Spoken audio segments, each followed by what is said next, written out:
ini kan jawab yang dari dijawab apa yang mungkin ni kok nak dalam panjang oh yang dari meeting yang di nyugi yang bah Jayalaani nari tu ni tunggu yang dulu dah gili ni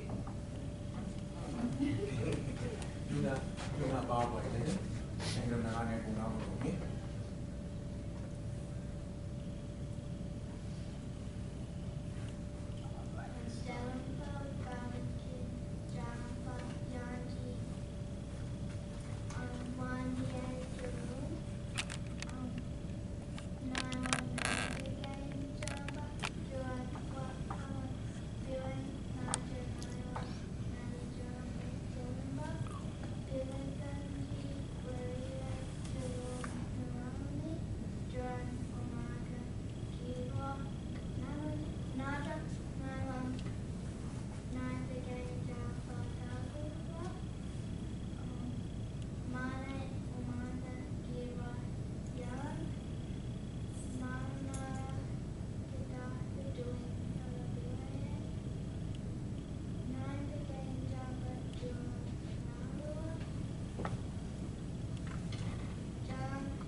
Bani wajar hilayida kumengila kap naranga ngiyambani wajar hilayida kumengila kap mana buka yam kap mana buka yam kap naranga ngiyambani wajar hilayida kumengila kap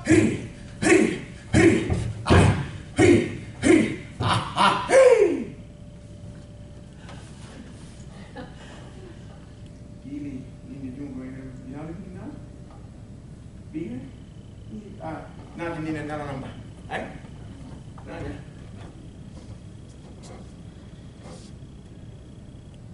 Nanti ni nak nambah. Alright.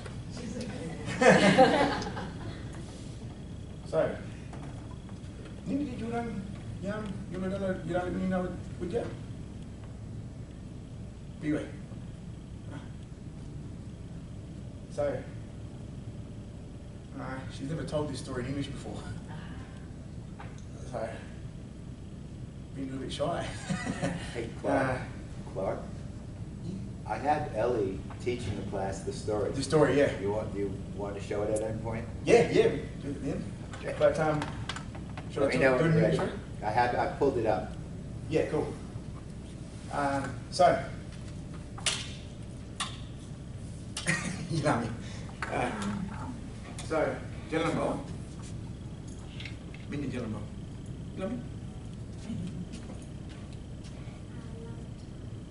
Yeah, kalau kan jangan pilih dulu.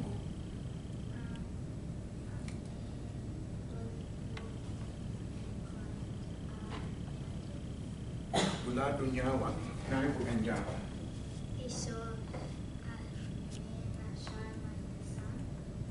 Wah, kalau pegang kat dunia wan ini kat Jayalaani. Pegang kat dunia wan ini Jayalaani. Bila garang wariway, dulunya Jayalaani.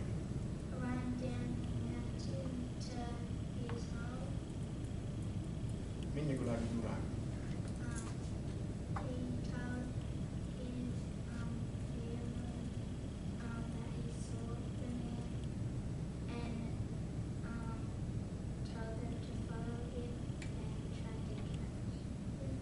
Igala. Ide mudah keduing.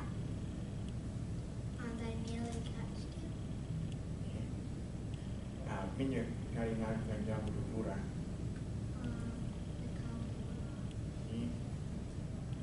Kaya babu lagi nak, kau jarang minyak aja.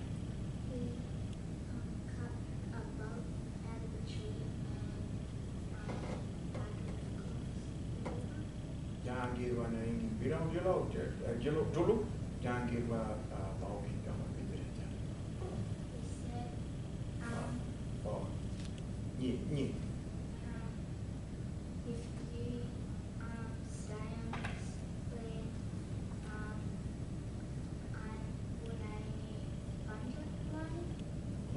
Jangan dunia di pandangan kita.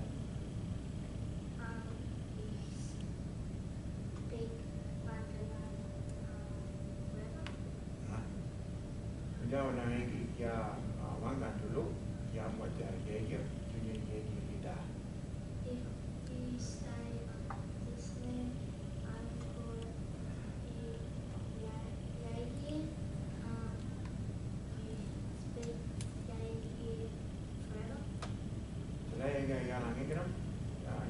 Yang gerak nah.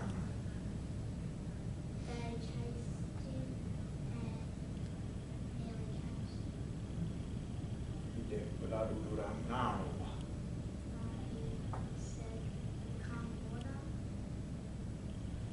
Jangan ingin pirau dulu, jangan baca bumbeng kan, jangan dunia di bumbeng kita, jangan ingin kayak wanggan dulu dari baca nambah, jangan dunia nambah kita.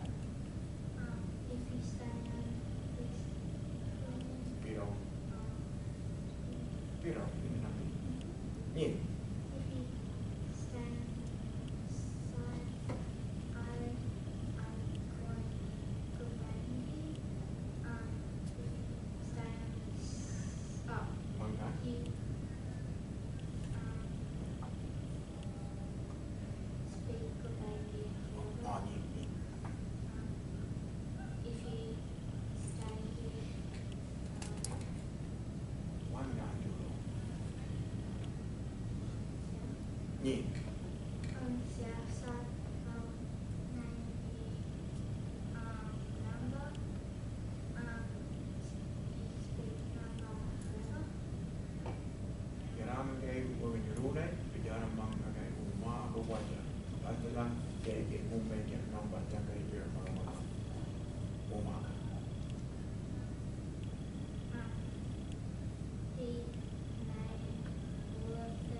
a story.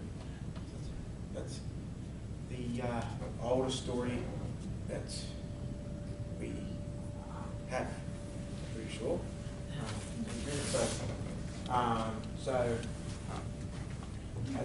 Hey, you way out of here.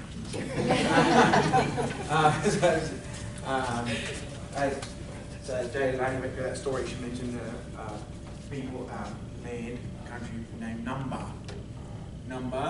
So Banjalan, here. We're saying Number here, but when the sea levels rose around 10,000 years ago, Number country was mainly east. So a lot of their country got flooded when the sea levels rose. So there's very few people today who Number, who identify as Number. So that's that story of Yuladada. And that's her first time telling it in English, so that's why she was a bit shy about doing it. But yeah, I enjoyed that story.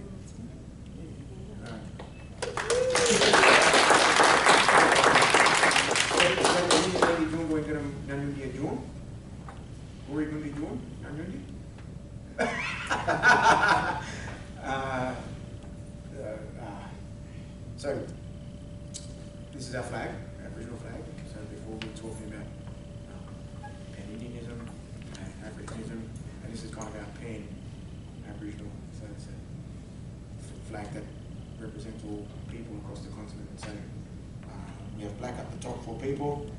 We have red down the bottom for the earth, for the blood of our people that's been spilled in the earth through genocide. And we have the sun in the middle that ties us to our country. That's what the flag is about. So it's really the Aboriginal flag, but because we do it all in Goombanga, the kids just refer to it as the Goombanga flag. But yeah, that's our flag. So I hope you enjoyed that story. It's a very, very old story. So as I said, more than 10,000 years old. Want to show Ellie? Yeah, sure. So, I think I may have mentioned before how the first workshop that he put me over is he wanted to know how to go about teaching stories. And I kept saying, you're not ready, year after year. And then finally, I decided, okay, we'll do it. And then, this hopefully will pop up. There we go. Yay. And then they established this school. And when they started working around establishing the school, I wound up offering advice, I guess, guidance and consultation about how to move from technically a sort of bilingual school into movement to immersion. And this was the first year I went over there in 2021. Shay, you were there, right? 2021 or 2? 22? 22. So this was 21.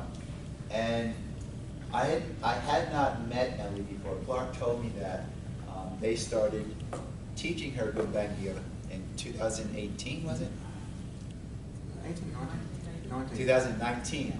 So this is 3 years after, and I was transfixed because when I watch her speaking Gumbangia, it's like she turns into an old woman. It's just everything about her is like listening to an elder speak. So I won't show all of it because there's another part, well maybe I'll show the other part, of how she, what's the word? I can't think of the word. No, after the story, what do they call it? Ask question, integrative? No, it's debrief. Yeah. How she debriefs, and through the debriefing process, it's built in information that builds on their understanding of the story, but it's all done in language.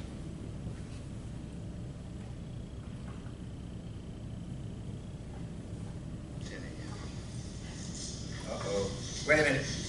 I think I have to transfer this over to HDMI on the sound. Sound. Where's my sound thing? Here we go. And where's HDMI sound? still can't see. And the third one. You do it, because I can't even see it. I can't even see it. It's so small. Yeah, Kristen. Yes. There you go. It should be done. Let me just see if it pops up now.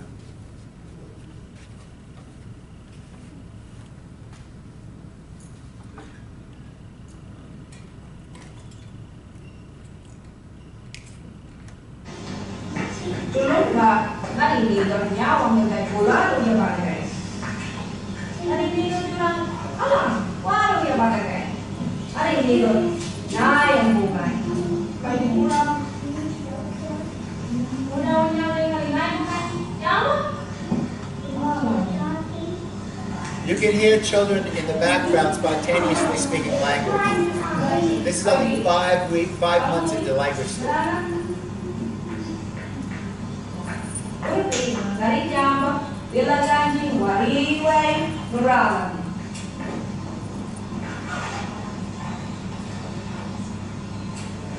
Nurala dari jam kurang lebih bulan bulan dia bah, dia bah, nanti nyawang naik bukan jam, dari jam bukan dari bah, ini yang ada nyawang jam ini kan?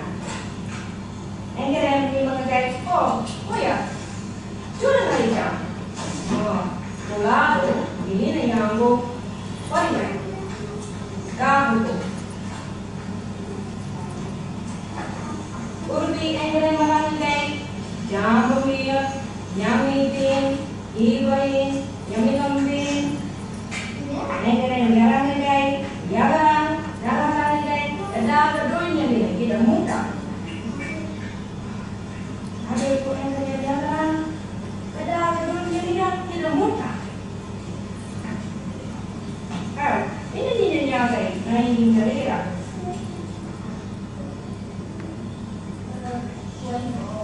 Nah ini kita lihat, roy. Ini orang buat anak kenal. So she had asked the question of the child and he responded in language. You missed that. Dari lain bukan jurang. Nalua. Ini dari apa? Bukan lalu wadara.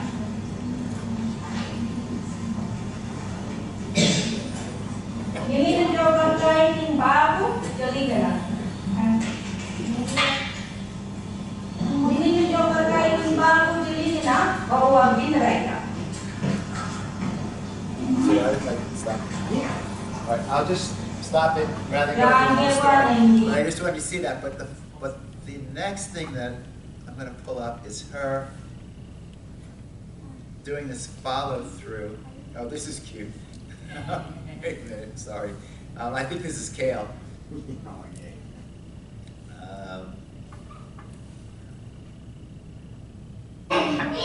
Yeah, so Kale had heard that I'd come over from America and I was American Indian. And I walk into the room and he just spontaneously starts talking Kumbanga.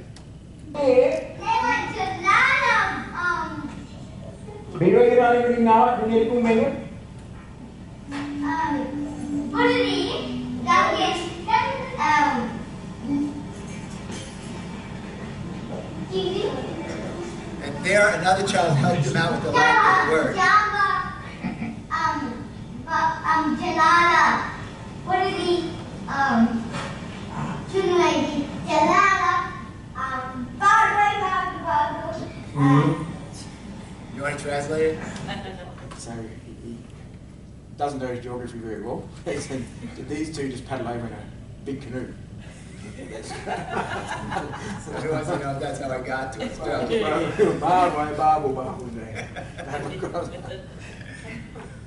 All right. So I might actually be able to get, without having to go back to it, but all right, let's see if it's here. Here we go. This is so great. I'm glad this is all staying up. So this is the debriefing part. What happens after the story? You didn't even know I had this. No, I haven't seen it.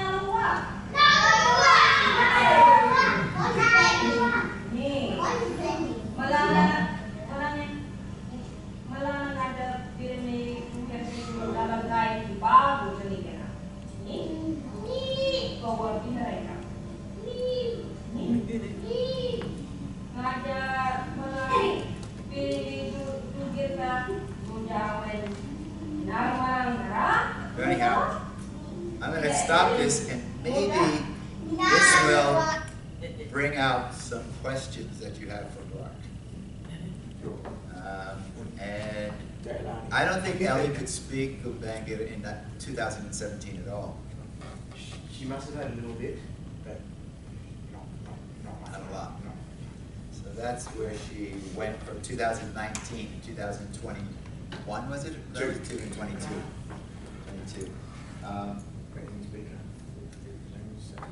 And she has 2 children now. One is how old? 3 and one. 3 and 1. And the community is looking towards that 1-year-old as maybe being the first language speaker in about 60 years. More than that? What, yeah. I think it was 60 last year. Passes. Yeah, last 5 years ago. Yeah, so I'm hoping to work with Ellie to try to make that happen. Trying to make the context, the connections, Yep. so we're talking about ASLA. Yes, so it's all come from ASLA. Okay. Yeah. One of the things we haven't spoken about too much is the challenges that people find with this. You know, we hear the success stories, and that's great, but that's not everyone's learning style. Some people are paralyzed when they're put on the spot. Yeah. Is there a dropout rate of classes like this, or, and yeah, just wondering about sort of the challenges that you've had to work through in the program. I think one of the ones for me early on was just like, how could you not do this? Because you know the language, and it's like, it's yummy, woman, woman.